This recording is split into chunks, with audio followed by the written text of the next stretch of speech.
सरकार ने 100 करोड़ लोगों के आने का इंतजाम किया है और अगर 100 करोड़ अध्यक्ष महोदय, अगर ये बात गलत है तो मैं रिजाइन आपको देना चाहता हूं।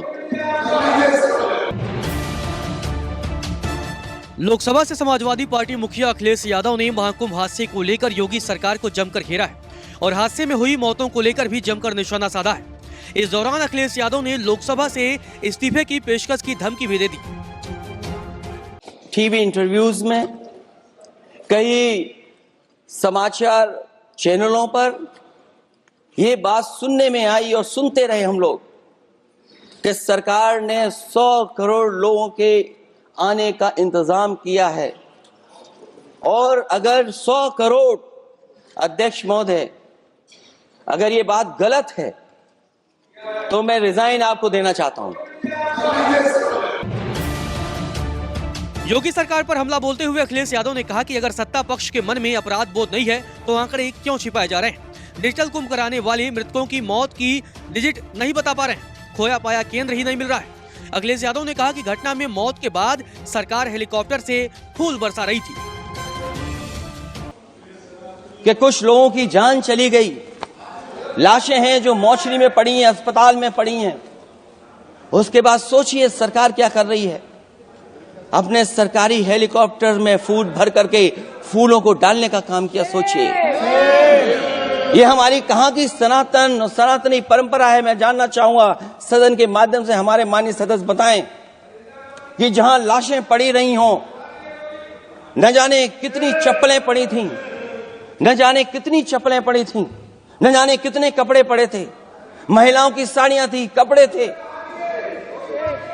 लेकिन उनको कैसे उठाया गया? उन सबको उठाया गया जेसीबी मशीन से, ट्रैक्टर की ट्रॉली से।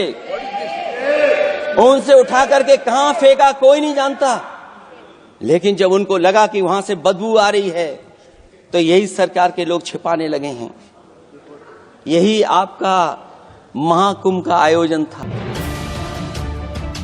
संसद में बोलते हुए अखिलेश यादव ने कहा कि महाकुंभ हादसे पर उत्तर प्रदेश के मुख्यमंत्री ने शोक व्यक्त नहीं किया था। 17 घंटे बाद जाकर मुख्यमंत्री ने शोक व्यक्त किया। हमारे उत्तर प्रदेश के मुख्यमंत्री जी ने शोक नहीं प्रकट किया था। जब देश की राष्ट्रपति और प्रधानमंत्री जी ने शोक प्रकट किया, उसके बाद 17 घंटे बाद सरकार ने स्वीकार किया। अध्यक्ष मोदी, ये वो लोग हैं जो आज भी कोई सच्चाई स्वीकार नहीं कर सकते। इनका रास्ता क्या है मैं नहीं जानता हूं। अखिलेश यादव ने मुख्यमंत्री योगी आदित्यनाथ पर निशाना साधते हुए कहा कि महाकुंभ में डबल इंजन सरकार फेल हो गई, इसीलिए इसकी जिम्मेदारी सेना को सौंपी जानी चाहिए। उन्होंने महाकुंभ में मौत के आंकड़े जारी करने की भी मांग की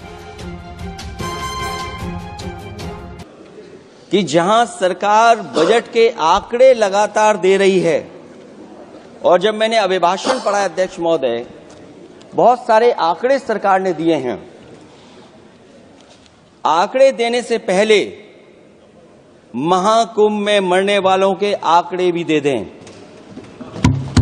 महाकुंभ की व्यवस्था के बारे में स्पष्टीकरण देने के लिए मेरी मांग अध्यक्ष महोदय, सर्वदलीय बैठक बुलाई जानी चाहिए।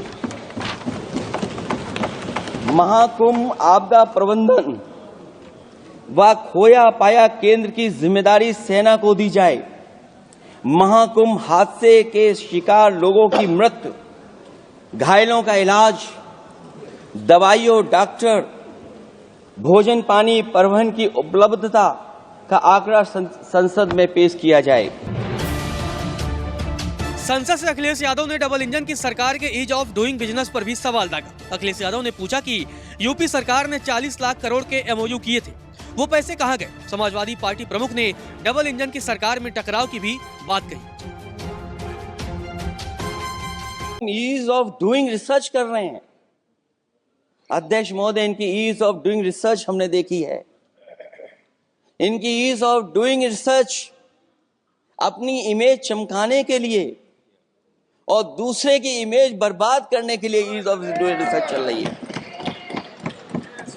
ईज ऑफ डूइंग बिजनेस मैं देखता हूं जहां कहीं भी इन्वेस्टमेंट मीट होती है, देश के सभी मंत्री वहां पहुंच जाते हैं, सरकार के मुखिया भी जाते हैं वहां।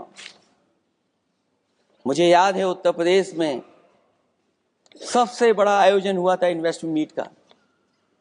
न केवल इन्वेस्टमेंट मीट इन्वेस्टर्स को बुलाया गया था, बल्कि डिफेंस एक्सपो के भी कार्यक्रम कई हुए थे और अध्यक्ष महोदय भरोसा ये दिलाया गया था कि जो एमओयू हो रहे हैं 40 लाख करोड़ के, वो उसको जमीन पर उतार लिया जाएगा।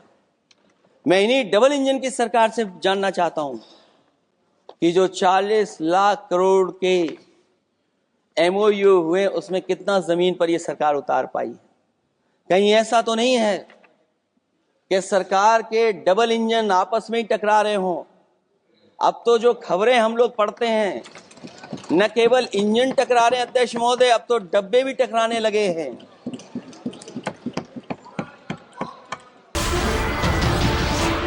नमस्कार, मैं हूं मानक गुप्ता। अगर आपको हमारा ये वीडियो पसंद आया हो तो इसे लाइक और शेयर जरूर करें और हां, हमें सब्सक्राइब और फॉलो करना ना भूलें ताकि आप देश और दुनिया की कोई खबर मिस ना करें। तो जुड़े रहिए हमारे साथ और देखते रहिए न्यूज़ 24।